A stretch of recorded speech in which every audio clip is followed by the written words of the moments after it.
So the figure which you are looking right now, first वाला ये है, जैसे कि ऐसा कुछ बोला अपने को कि एक कोई एफ फोर्स लग रहा है एंगल थीटा पे, हॉरिजॉन्टल है एंगल थीटा पे कोई एफ फोर्स लग रहा है। अपने को क्या बोला है कि अब यहाँ पे ये ब्लॉक जो है वो इस फोर्स के कारण अब ये यहाँ आ जा रहा है, ध्यान से देखना। अब देख फोर्स तो यार किसी और डायरेक्शन में लगा, मतलब कि ऑब्लिकली लग रहा था, कोई एंगल से लग रहा था, बट जो डिस्प्लेसमेंट है वो तो हॉरिजॉन्टल ही हुई। तो ऐसा क्यों होता है, तो मैं तुझको आज उसी के बारे में बात करने वाला हूं, राइट। अगर तू सिर्फ फटाफट 5 मिनट में कुछ चीज पढ़ने और फिर भूलने आया है तो बेटा अभी चला जा, बट अगर तुझे सच में कुछ ऐसा सीखना है कि जो तेरी प्रिपरेशन को बूस्ट अप करे तो ध्यान दे इधर, without complex math let us begin physics. ध्यान से देख, तो बेटा होता क्या है, जब ऐसे कभी भी कोई वेक्टर क्वांटिटी ऐसे लगती है, कोई भी वेक्टर, अब ये फोर्स की जगह वेलोसिटी भी हो सकता है, एक्सेलरेशन भी हो सकता है, जब ऐसे कोई भी वेक्टर क्वांटिटी ऐसे कोई एंगल पे लगती है तो बेटा उस क्वांटिटी का, जैसे यहां फोर्स लग रहा है, तो फोर्स अगर ऐसे लग रहा है ऑब्लिकली, तो बेटा उस फोर्स के होते हैं हर बार कंपोनेंट्स। सर क्या हो गया ये बता रहा हूं, ध्यान से देख। कंपोनेंट्स का मतलब क्या है कि ये फोर्स जो है ना बेटा वो डिस्ट्रीब्यूट होके लग रहा है, मतलब ये एक्स एक्सिस पे भी नहीं लग रहा सिर्फ, ना ही ये सिर्फ वाई एक्सिस पे लग रहा है। ये फोर्स जो है ये एक्स वाई प्लेन में लग रहा है। अगर देख इसको मैं ऐसे एक ग्राफ बना दूं छोटू सा, तो ऐसे कुछ लग रहा है, ये एफ जो एक्स वाई प्लेन में है, बात समझा, और ये अपना थीटा। अब देख इसको मैथ्स से करने के बहुत सारे तरीके हैं बेटा, बट जब तक तुम अच्छा ट्रिग्नोमेट्री ये नहीं पढ़ लेते तब तक अगर मैं उसको इंट्रोड्यूस करूंगा तो ट्रिग्नोमेट्री इज इनफाइनाइट, बहुत बड़ा है।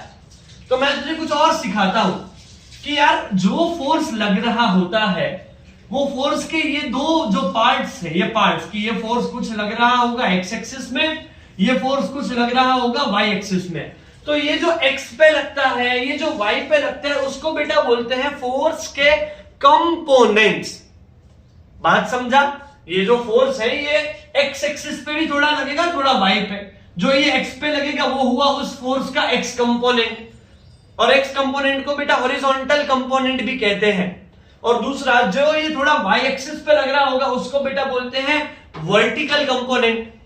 बात समझ आ रही है। अब now what is the difference और कितना होता है, तो बेटा ध्यान से देख, जहां पे ये एंगल बन रहा है, जहां पे ये एंगल बन रहा है वहां पे, मतलब कि देख ये एक तो एफ हो गया और ये थीटा एफ और एक्स एक्सिस के बीच बन रहा है, तो जिस एक्सिस के साथ ये एंगल बन रहा होता है उस पे बेटा लगता है हर बार ये वाला कंपोनेंट एफ कॉस थीटा, और दूसरा ये जो दूसरा वाला है ये यहां पे बेटा हर बार लगता है एफ साइन थीटा। बात समझा। जैसे इधर भी ये ऑब्जेक्ट जो है, ये ऑब्जेक्ट जिस पे फोर्स लगा और ये इतना आ गया, ये इस डायरेक्शन में आया, राइट, एक्स एक्सिस में चला। अब ये कौन से फोर्स की मदद से इतना चल पाया भाई, तो कि यहां लगा यार ये एफ का कॉस थीटा, और ऐसे ही सिमिलरली यहां पे एक और ऊपर भी लग रहा होगा, एक और यहां पे भी लग रहा होगा, जो होगा अपना एफ का साइन थीटा। बात समझ आ रही है। ये जो बेटा मैंने दो लिखे पोर्शंस, ये जो एफ कॉस, जो ये साइन, ये जो बनाया, ये दोनों को बेटा कंपोनेंट्स कहा जाता है, कि मतलब फोर्स के टुकड़े। अब देख जब फोर्स सीधा लगे तो सीधा ही लगेगा, ऊपर लगे तो ऊपर ही लगेगा, पर अगर ऑब्लिक लगे, ऑब्लिक मतलब ऐसे एंगल पे लगे, तो उसके दो कंपोनेंट्स लगते हैं। एक होता है हॉरिजॉन्टल कंपोनेंट कॉस थीटा, दूसरा होता है वर्टिकल कंपोनेंट जिसको बोलते हैं sine theta. And again as I am saying, once you will go through whole trigonometry, ये तेरे को बहुत ज्यादा आसान होने वाला है। सर फिर अभी क्यों पढ़ा रहे हो बेटा, क्योंकि अभी क्वेश्चंस करने हैं, राइट। तो सिर्फ साइन कॉस की वो वैल्यूज जो 0, 30, 45 वो तेरे को सिर्फ पता हो, then you are just done. समझ आया, क्लियर है, राइट। अब देख यार, अगर ये वाला हो गया तो ऐसे ही यहां पे एक और है, और ये वाला ही अपने को आज करना है। अब जैसे यहां पे बोला आपने को कि ये ब्लॉक है मास m, अब ये नीचे नहीं गिर रहा है, यहां पे ऐसे ही पड़ा हुआ है। अब तुझे क्वेश्चन ये पूछा कि इसमें जितने भी फोर्स लग रहे हैं वो सब फोर्स दिखाओ और उनका क्या रिलेशन है वो भी दिखाओ। क्या रिलेशन मतलब देख, जैसे इधर ये एफ साइन थीटा ऊपर लग रहा था, पर ये ऊपर तो नहीं गया, क्यों? क्योंकि नीचे एक और लग रहा था जिसको हम mg ग्रेविटेशन फोर्स बोलते हैं। और इधर इस सीन में क्योंकि ना ही ये ऊपर जा रहा है ना ही ये नीचे आ रहा है बेटा, तो ऐसा कुछ होगा बेटे f sin theta is equal to mg। बात समझा? बात समझा? ऐसे यहां पे cos का भी कुछ होगा, जैसे यहां पे पीछे फ्रिक्शन लग रहा होगा, पर इधर बेटा ऐसा होगा कि f cos theta is greater than friction, right? Friction से ज्यादा था तभी तो वो आगे गया, और फिर फ्रिक्शन उसके जितना हो गया एंड तक। समझ आ रही है बात? अब इस पे कैसे करेंगे, लेट्स सी। ध्यान से देखना है, जो मैंने इसमें बोला सिर्फ वही लॉजिक लगाना है। Let's go, let's do it. अब ये देख यार, ये एंगल बना थीटा। अब यहां पे फर्स्ट थिंग फर्स्ट, एक तो फोर्स यूनिवर्सल है बेटा, ये नीचे लगा mg। अब mg ऑब्जेक्ट के परपेंडिकुलर लगता है तो एकदम नीचे बनाए, और ऊपर एक लगेगा बेटा, यहां पे एक और ऊपर लगेगा जो इस सरफेस के परपेंडिकुलर लगता है, जिसको हम बोलते हैं नॉर्मल फोर्स। देख एक, और यहां पे बहुत बड़ा कंफ्यूजन तुम बच्चों को होता है कि यहां पे सर ये n और mg सेम लाइन में आने चाहिए, ऐसा नहीं है। mg जो है वो ऑब्जेक्ट के परपेंडिकुलर लगता है, और ये n जो है वो सरफेस के परपेंडिकुलर लगता है। बात समझा? ओके।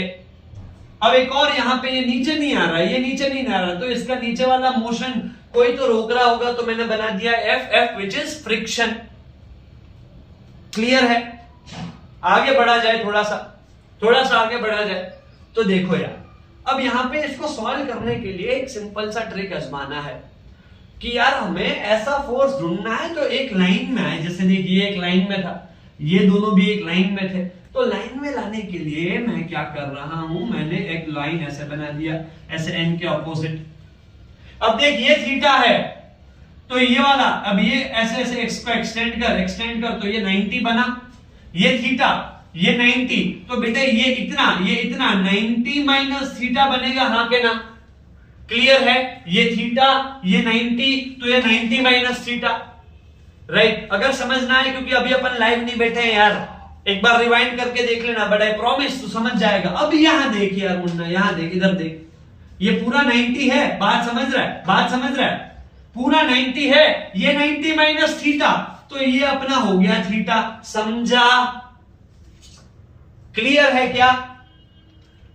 चलो डन है फिर, क्योंकि ये बेटा ये टोटल 90 था ना, तो आ 90 माइनस थीटा, तो आ थीटा था, वो जो है थीटा कैंसिल, बरोबर से दिख रहा है। चलो अब उस 90 माइनस थीटा का कोई काम नहीं है। अब देखो चलो, अब देख ये mg जो लग रहा है, ये mg, अब मैं इधर लिख सकता हूं कि इसकी वैल्यू होगी mg cos थीटा। कैसे सर? अबे यही तो खेल रहे थे। यहां देख अब यहां पे ध्यान से, ऐसा तुझे कोई नहीं समझाएगा, पर ध्यान से देख ऐसा कुछ है, ये परपेंडिकुलर और ये mg, देख ध्यान से, ये अपना base, this is the base, और ये mg। अब इसको पलट के ऐसे रख दूं, बात समझा? ये तेरा था mg और ये तेरा था बेस। बात समझ रहा है? देख वापस रखा, जो ध्यान थी, आ बेस, आ एंगल थीटा, आ mg। बस अब ये वाला होगा mg का cos थीटा और ऊपर वाला होगा mg sin थीटा, जो हम यहां कर रहे थे। याद कर, मैंने बताया कि जिस एंगल के साथ बनता है वो होता है cos, एंगल से दूर बनता है वो होता है sin। तो इधर भी लिख ले यार mg cos थीटा, नीचे आएगा बेटे mg sin थीटा। बात समझा? Is this clear? अब देख आगे लाइन में, सी जो पढ़ाई बेटा तू कर रहा है, जो नीट जेई की प्रिपरेशन, दिस इज उसका फर्स्ट स्टेप। मतलब ये आ गया तो तेरे से जेई के क्वेश्चन सॉल्व होने चालू हो जाएंगे, सॉल्व नहीं होंगे ऐसा नहीं बोल रहा मैं, राइट? तो ये कुछ फंडामेंटल्स है, और टाइम के साथ देख, मेरे को भी आने में 20 25 30 40 50 60 टाइम्स मेरे को मेहनत करनी पड़ी थी, तब जाके आज यहां खड़ा हूं, तुझे बता पा रहा हूं। तो अगर इतना समझ नहीं आया तो उससे मायूस होने की जरूरत नहीं है, इसको प्रैक्टिस कर, that is my whole and soul.